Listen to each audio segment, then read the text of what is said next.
Hi guys, good morning guys. Mm. Kumusta na kayo guys? Kung dumadaan ito sa newsfeed ninyo guys, followers ko guys at saka viewers. And please share this video guys. Oo guys. Alam niyo guys, nung nag-aral pa ako guys, na elementary to high school guys, ang hirap talaga guys kapag mahirap kayo guys, wala kayong pera, at saka yung pamilya mo ay farmer lang, at saka yung papa mo, at saka yung mama mo farmer lang, at saka wala kayong pera.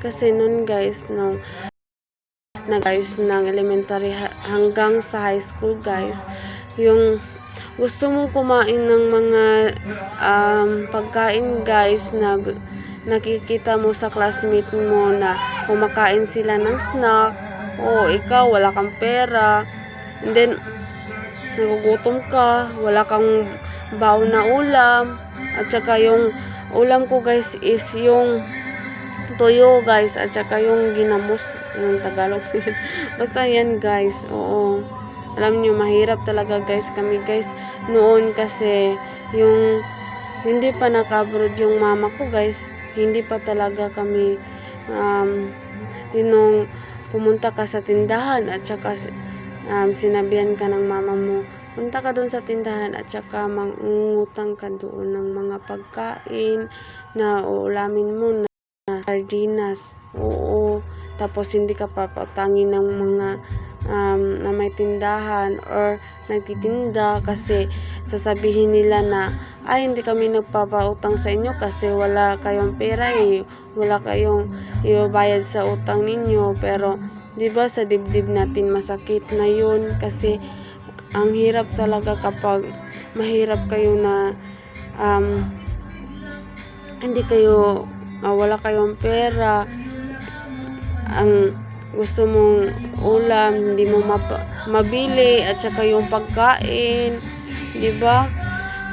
Noon guys, nilibre lang kami ng auntie ko na pumunta sa Jollibee, at saka alam niyo guys na I feel so happy guys and blessed na nakapunta ko ng Jollibee noon guys. And then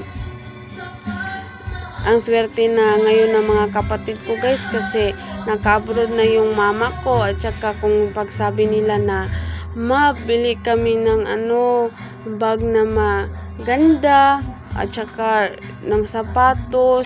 Kasi ako nun guys, pag gusto kong bumili ng guys ng mga pagkain or gusto kong bilhin, ang hirap pa talaga kapag mahirap kayo guys. Ang swerte talaga ng mga mayaman, no? Kasi kung ano ang gusto nilang bilhin, mabili nila kasi may pera sila. Oo, nun kasi guys, ako pag pumunta ko sa paaralan namin guys, wala akong baon na ulam. Minsan nga tuyo at saka yung ginamos yung ulam ko. Ang saya ko naman noon, kasi kapag yung ulam ko ay sardinas pero minsan guys hindi pa ako yung magulang ko hindi pa nakabili niyan guys, kasi wala kaming pera minsan guys ang ulam ko noon guys na i-share ko yung experience ko guys na kapag napunta ka sa paaralan ninyo, wala kang baon, at saka wala ka pang ulam. Tapos pagtingin mo sa ano tawag nito, nung mga classmate mo may baon sila, at saka yung kanin nila ay yung ano tawag niyan basta humay. Oo, yun sa akin guys is mais lang yung pagkain namin na rice, basta importante na nakakain ka, di ba? Yan ang importante, magpasalamat ka sa Panginoon natin na binigyan ka ng pagkain kahit mahirap kayo. Oo, Minsan nga guys, kasi pag wala akong baon, pumunta ako doon sa may sementeryo doon guys, at saka pumunta ako doon, kumuha ko ng bayabas. Yan lang ang ulam ko noon guys, or ang tawag nito guys, my friend ako guys noon guys, at saka doon ako kumain sa kanila kasi wala akong ulam. Na aawa siya sa akin guys na wala akong ulam.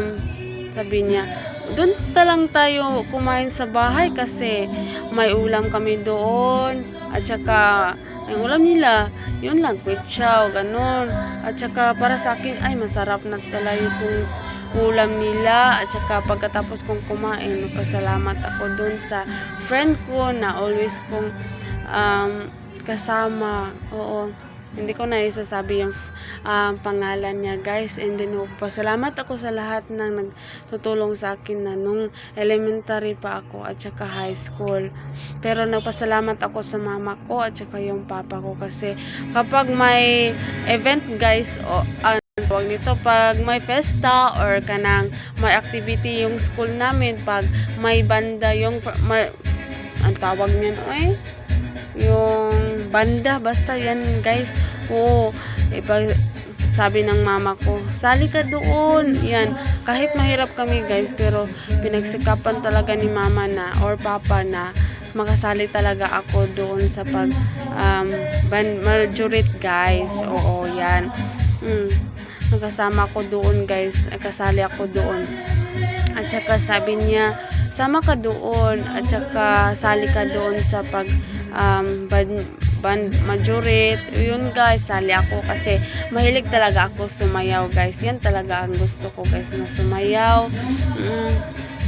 Ang happy ko naman kasi gusto kong sumayaw doon kahit na ang ginagawa ng mga parents ko ay yung kumukuha ng yung tawag niyan basta kanang udlot sa kaning kuwan lubi o muna ibibinta nila para makasali talaga ako. At saka ipagawa ko ni mama ng dress ko para makasali ako. Oo, yan guys, mahirap talaga kami guys noon guys. Ngayon okay na naman yung family namin kasi naka-abroad yung mama ko. At saka hindi na kagaya noon guys na hindi na kami makakain ng sardinas na yan guys. Oo, mahirapan pa kami makabili niyan kasi walang pera talaga guys.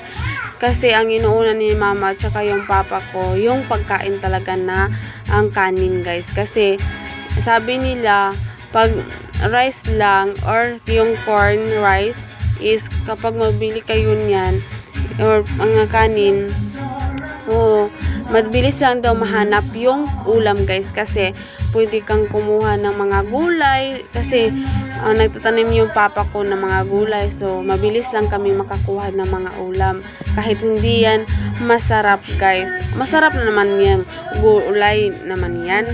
Oo, masustansya pa. So hindi kagaya noon guys na sobrang mahirap talaga kami guys. O ngayon, okay naman yung pamilya ko doon. Ang swerte nga niyong mga kapatid ko ngayon kasi kapag magsabi sila ng mama ko, "Ma, gusto kong bumili ng bag, ng Carsones or yung mga lapis, ballpen, ganyan, papel." Ako noon guys kasi minsan guys wala akong bond paper. Oo.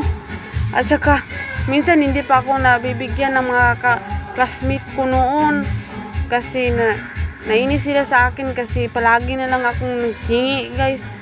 Oo.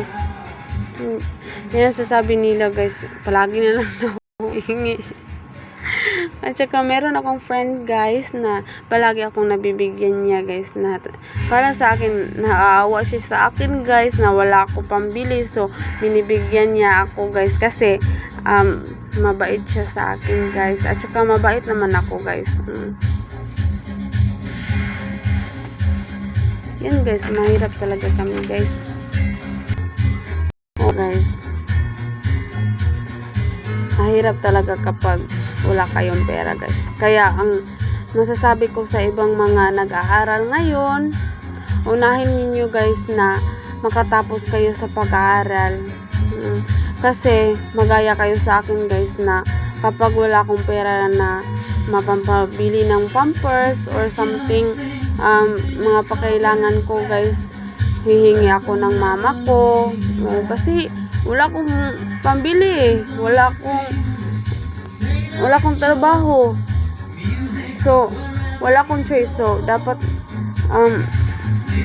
tumawag ko mama ko at saka mag-chat ako na pahingi naman niya ng pera kasi wala akong pera dito. At saka gusto ko talagang umiyak guys, pero hindi po. Ang hirap talaga guys pag hindi ka makatapos ng pag-aaral. Basta yan guys ang masasabi ko sa inyo, tapusin yung pag-aaral ninyo.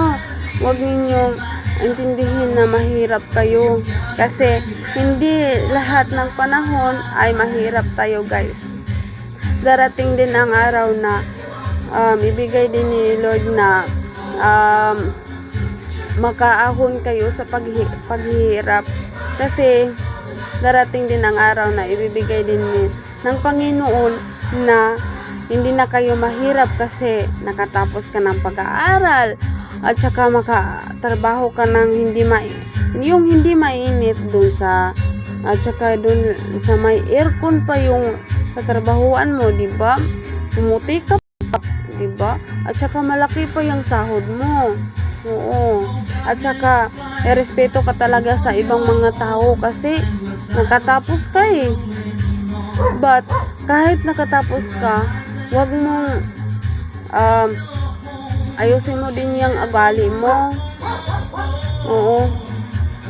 Wag ka din madamot kasi kapag magbibigay ka, may darating din na maraming blessings sa iyo. Ako guys is hindi talaga ako madamot guys, kasi kapag meron sa akin, ibibigay ko kung ano ang meron sa akin guys. Ang swerte ko talaga kasi pinapalaki ako ng mga magulang ko na mabait ako, na manuwain at saka may respeto. Kasi yung papa ko guys is walang besyo.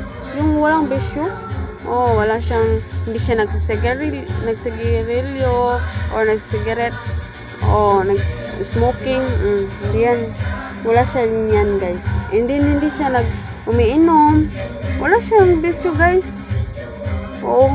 Ang swerte ko talaga kasi magulang ako ng kagaya nila guys, kahit na mahirap kami.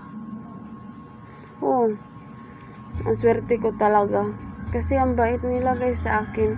Kahit noon guys, ang feeling ko talaga noon guys, kasi ang mga magulang ko guys is pinabawalan ako na pumunta sa may diskuhan, at saka gumala, bawal, at saka maraming bawal sa akin guys noon guys. At saka dumarating yung araw guys na umaalis ako sa bahay guys. Hindi ko naisip talaga na dapat naisip ko yun guys na hindi ako dapat umalis ng bahay kasi baka may mangyari sa magulang ko, kasi pag-iisip sa akin, hindi ko yun naisip guys eh. Yan guys, umaalis ako dun sa bahay, at saka pag uwi ko guys, yung papa ko is guys, sobrang payat na kasi hindi siya kumakain guys ng marami, kasi sa pag-iisip sa akin kung okay lang ba ako. At saka yung mama ko palaging nagme-message sa akin, uwi ka na, ganyan, mag-aral ka. Pero ang ginagawa ko guys, hindi ako umuwi noon guys. Pero umuwi ako noon guys, at saka nag-aral ako, at saka lagi na akong pumunta sa mga barkada ko, at saka salip ako sa pag-iinuman noon guys. Kasi pinaghibitan ako nila guys eh. Palagi akong binabawalan. Akala ko noon guys is kapag binabawalan ka ng mga magulang mo, hindi ka na mahal. Hindi yan totoo guys. Kaya kung binabawalan kayo sa mga magulang ninyo, Ang swerte ninyo talaga guys kasi minamahal kayo ng mga magulang ninyo. Oo. Magulang ninyo, mahal na mahal kayo guys kasi binibigay nila yung oras sa inyo na pagbabawal at saka gusto nila na